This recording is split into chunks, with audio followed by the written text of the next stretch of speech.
Avis vascular centre మన దేశంలోనే the best varicose vein hospital. నమస్తే రమగారు. నమస్తే జయ. రమగారు, మనము కొన్ని రకాల పూలని పూజకి వాడము. బంతి పూలు, అలాగే మొగిలి పువ్వులు. అద్భుతమైన సువాసన. మొగిలి పువ్వు ఎక్కడున్నా దాని పరిధిలో మంచి సువాసన వస్తూ ఉంటుంది. ఎందుకని భగవంతుని పూజకి ఉపయోగించాం రమ్మగారు? దీనికి ఏమైనా ప్రత్యేకంగా ఏదైనా కథ అట్లాంటిది ఏమన్నా ఉందా? అంటే మనం మహాశివరాత్రి అప్పుడు చెప్పుకుంటాం ఒక కథ. ఏమిటి, మొగలి పువ్వు సాక్ష్యం చెప్పింది, అబద్ధ సాక్ష్యం చెప్పింది కాబట్టి మొగలి పువ్వుకి పూజార్హత లేదని పరమేశ్వరుడు శపించాడని. ఆవుని మొగలి పువ్వుని శపించాడని. ఆవు తలతోటి లేదని తోకతోటి అవునని ఒప్పుకుంది. అందుకని గోపృష్టం చూడాలి పొద్దున్నే. గోపృష్టానికి పూజార్హత ఉంది కానీ గోవు ముఖానికి పూజార్హత లేదు అని శపించాడని చెప్పుకుంటాం. అయితే శివపురాణంలో ఒక విశేషమైన కథ ఉంది దీని మీద. మరి అలాంటి కథ నేనెప్పుడు వినలేదు, కొత్తగా చదివా. ఈ మధ్య చదివింది, చెప్దాం. చాలా వింతగా అనిపిస్తుంది. త్రేతాయుగంలో జరిగిందట ఒక గాథ. ఏం జరిగింది? సీతారామ లక్ష్మణులు అడవిలో ఉన్నారు. వీళ్ళు ఏం చేశారు, అడవిలో 14 సంవత్సరాలు నివసించడానికి రాముడు సీతాదేవి వెళ్ళిపోతూ, సీతారాములు వెళ్తూ తమతో పాటు లక్ష్మణస్వామిని తీసుకెళ్లారు. వీళ్ళు కొంతమేర వెళ్ళి ఆగిన తర్వాత ఈ దశరథుడు చనిపోయాడని భరతుడు తల్లులు వచ్చి వెనక్కి రమ్మని బతిమలాడారు. కానీ వీళ్ళు వెనక్కి వెళ్ళల. అక్కడి నుంచి 14 ఏళ్ళు వాళ్ళు అడవిలోనే ఉన్నారు. ఏటా తండ్రి గారు పోయిన తిథికి శ్రాద్ధకర్మలు నిర్వహించాట రాముల వారు. పెద్ద కొడుకు రెండో కొడుకు ఇక్కడే ఉన్నారు కదా, అదేలే. అందుకని వీళ్ళిద్దరూ ఇక్కడ శ్రాద్ధం పెట్టుకునేవారు. ప్రతి సంవత్సరం ఏది లభ్యమైతే దాంతో పెట్టాలి. శ్రాద్ధ విధి చేయటం, అట్లా నువ్వులు నీళ్ళు వదిలిపెట్టడం, ఇది చేయటం, ఎవరికైనా ఆహారాన్ని ఇవ్వడం విధి.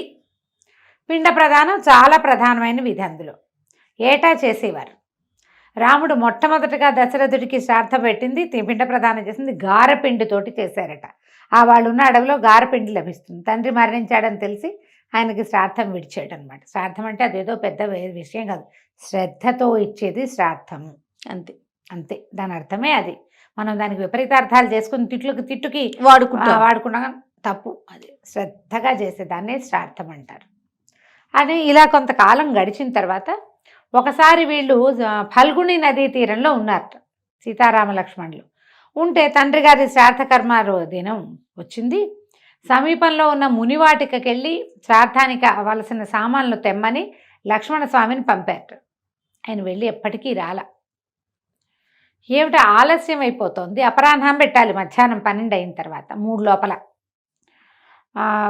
అందుకని రాముల వారు కూడా వెళ్ళాడు. తమ్ముడు ఏమిటి ఇంకా రాలేదు అని. అక్కడ వాళ్ళకి ఏదో లభ్యం గాల, వెళ్ళిపోయారు. ఆయన కూడా వెళ్ళాడు. ఈ సీతాదేవి చూస్తోంది మధ్యాహ్నం మార్తాండు మెల్లిగా వెనక్కి వెళ్ళడానికి సమాయత్తం అయిపోతున్నాడు. అయ్యో ఏమిటి ఎప్పటికీ వీళ్ళు రావటం లేదు, శ్రాద్ధ విధి వేళ మించిపోతుందని ఆవిడ ఏం చేసింది, తమకి లభ్యమవుతున్న వస్తువులతోటే తనే స్వయంగా శ్రాద్ధ విధిని నిర్వహించేసిందట. మంత్రం ఆవిడకు వచ్చు. శ్రాద్ధం విధి చేసి నీళ్లు వదిలేశారు కల్లా 3 మహాపురుషులు వచ్చారట నీళ్లలోంచి, ఫల్గుణి నదిలోంచి. ఆశ్చర్యపోయింది. ఎవరంటే ఆయన ఏం చెప్పారు, ఒక ఆయన, నేను దశరథుడమ్మా, నీ భర్త అయిన శ్రీరాముడి తండ్రిని. ఈయన మా నాన్నగారు, ఆయన మా తాతగారు. మేము ముగ్గురము నువ్వు పెట్టినటువంటి శ్రాద్ధాన్ని స్వీకరించడానికి వచ్చాం. తర్పణ విధి నిర్వహించింది, శ్రాద్ధ విధి నిర్వహించింది, అది పితృదేవతల కోసమే కదా, స్వీకరించడానికి వచ్చామా. సంతృప్తులం అయ్యాను తల్లి, నువ్వు చేసిన శ్రాద్ధ విధి మమ్మల్ని సంతృప్తులు చేసింది అని చెప్పేసరికల్లా ఈవిడ చాలా సంతోషించి ఏమన్నది, చాలా సంతోషం, కానీ ఇప్పుడు నేను శ్రాద్ధ విధి నిర్వహించానని మీరు వచ్చి స్వీకరించారని చెప్తే శ్రీరాముడు లక్ష్మణుడు నమ్మవద్దా? ఎక్కడా లేదు కదా లోకంలో, మీరు సంతృప్తులు అయ్యారని నేను చెప్తే నమ్ముతారో నమ్మరు అంటే, సరే నువ్వు చెప్పు. సాక్ష్యంగా ఫల్గుణి నది, అక్కడ మేత మేస్తున్నటువంటి ఆవు, అక్కడే చక్కగా ఇట్లా విరబూసి ఉన్నటువంటి మొగలి పువ్వు, ఆ తర్వాత సాక్ష్యంగా అగ్నిహోత్రం పెట్టే కదా శ్రాద్ధ విధి చేస్తారు. వీళ్ళ 4 సాక్ష్యం చెప్తారు అని వాళ్ళ 4కి మీరు సాక్ష్యం చెప్పండి అని చెప్పి పితృదేవతల 3 వెళ్ళిపోయారు. ఈ లోపల హడావిడిగా రాముడు లక్ష్మణుడు ఇద్దరు వచ్చారు. అక్కడ ఏవో సామాన్లు లభించలేదు, ఆలస్యం అయిపోతుంది, సీత గబగబా వంట చేసేయమన్నట్టు అనేసరికి ఆవిడేం చెప్పింది, కాస్త తటపటాయించి, ఈవిడ నేను శ్రాద్ధ విధి నిర్వహించాను, మరి మీ పితరులు వచ్చి సంతోషపడ్డామని చెప్పారు, వీళ్ళు నలుగురు సాక్ష్యం అన్నది. రాములు వారు ఆశ్చర్యపోయారు. లోకంలో ఎక్కడా లేదే, కోడలు శ్రాద్ధం పెట్టడం ఎక్కడైనా ఉందా?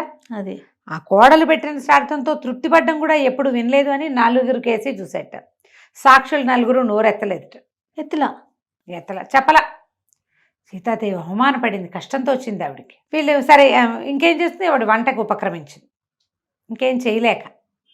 అయితే ఈ రాముడు ఇక్కడ అన్ని ఏర్పాట్లు చేసుకుని సామాన్లు మొదలుపెట్టి తండ్రి ప్రేయర్ తలుచుకోగానే తండ్రి మళ్ళీ 3 ప్రత్యక్షమయ్యారట.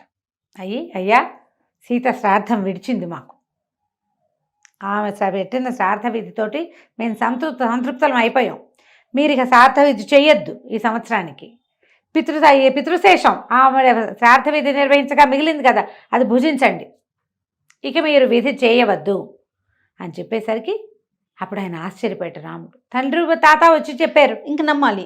అప్పుడు సీతాదేవి అందట వీళ్ళు 4 వల్ల నువ్వు నమ్మలేదు అని ఈ 4 శపించిందట సీతాదేవి. ఫల్గుణి నదిని నువ్వింక కనబడవు, అంతర్వాహినిగా ఉండు. దండకారణ్యంలో అంతర్వాహినిగా ఫల్గుణి అనే పేరు, ఫల్గుణి ఈ నది ఉన్నది, అది కనపడదు కానీ నది ఉంది లోపల, అంతర్వాహినిగా ఉండమంది. అక్కడి నుంచి ఆవుని పొద్దున్నే నీ మొహం చూడకూడదు ఎవరు అని ఆవుని శపించింది. పొద్దున్నే గోముఖం చూడకూడదు, గోపృష్టం చూడొచ్చు. దాని మీద విషయం చెప్దాం మళ్ళీ ఇంకోటి. తర్వాత అగ్ని, నేను భక్షకుడివి, విచక్షణ లేదు నీకు మంచి చెడు విచక్షణ ఉంటే అవునని సాక్ష్యం, నేనే సాక్ష్యం, నా ఎదురుగుండానే మీ పితరులు వచ్చారు రామా అని చెప్పేవా నువ్వు? చెప్పలేదు కాబట్టి నువ్వు విచక్షణారహితుడివిగా ఉన్నావు కాబట్టి సర్వభక్షకుడివి అయిపో. నీలోకి ఏది వచ్చినా దాన్ని కాల్చేస్తావు, బంగారమైనా కాల్చేస్తావు, మట్టైనా కాల్చేస్తావు నువ్వు అని. మొగలి పువ్వుకి నువ్వు ఇంత విరిబడి ఉన్నావు, ఇంత విరిసావు, ఒళ్ళంతా కళ్ళు చేసుకుని చూసి సమాధానం చెప్పలేదు, నీకు పూజ అర్హత లేకుండా పోవుగాక అని శపించిందట. ఈ శాపాల కథల్ని మనం చాలా కథల్లో చెప్పుకుంటాం. సీతాదేవి కూడా శపించింది అని ఈ గాథ చెప్తారు. అప్పటి నుంచి మొగలి పువ్వుకి పూజార్హత లేదు. కానీ మొగలి పువ్వుని మనకి తెలంగాణలో ఉన్నటువంటి కేతకి సంగమేశ్వర స్వామి దేవాలయంలో మాత్రం జరాసంగం ఆ ఊళ్ళో మాత్రం అక్కడ పరమేశ్వరుడు ఒప్పుకున్నాడు కాబట్టి అక్కడ ఒక్కచోట మొగలి పువ్వులతో శివుడికి పూజిస్తారు. అక్కడే సమీపంలో మొగలి వనాలు ఉన్నాయి, అక్కడి నుంచే పువ్వులు కోసి తెచ్చి పెడతారట. అక్కడి నుంచి గోవు, ఆ గోవుకి గోముఖం గోవు ఎంత పరమ పవిత్రమైనదో గోపృష్ఠానికే పూజ. అవును, పొద్దున్నే దేవాలయంలో కాంచీపురంలో నేను స్వయంగా చూసా, పొద్దున్నే స్వామివారి అమ్మవారికి గోపృష్టం చూపిస్తారు. దేవాలయం తెరిచేటప్పుడు ఏనుగు, గుర్రము, గోపృష్టము 3 దర్శనాలు చేయిస్తారు. ఆమె తలుపు తీయగానే ఆమె మొట్టమొదట చూసేవి అవి లక్ష్మీ స్థానాలు, ఏనుగు, గుర్రము, అవి 2 చాలా అద్భుతమైనవి. గోపృష్టం కూడా చూపిస్తారు. నల్లటి కపిలను తీసుకొచ్చారు. తెల్లవారుజామున 4:30-5 గంటలకు వెళ్ళిపోయాం మేము గుడికి అది చూడడానికి. చక్కగా అలంకారం చేసి ఆవుని తీసుకొచ్చి దాన్ని ఇలా వెనక్కి తిప్పి మనం గోముఖం చూస్తాం, అమ్మవారి గోపృష్టాన్ని చూస్తుంది. వెనక భాగానికి పూజ చేస్తారు. ఈ చిత్రమైన గాథ కనపడింది నాకు శివపురాణంలో. సరే ఒకసారి చెప్దామని ఇది చెప్పేశాను అనమాట. అద్భుతంగా ఉంది, బాగుంది కదా, చాలా బాగుంది. అంటే ఎప్పుడు వినని విషయం అదే. అందుకని మొగలి పువ్వుకి పూజ అర్హత లేదని అంటారు. రైట్. నమస్తే. నమస్తే.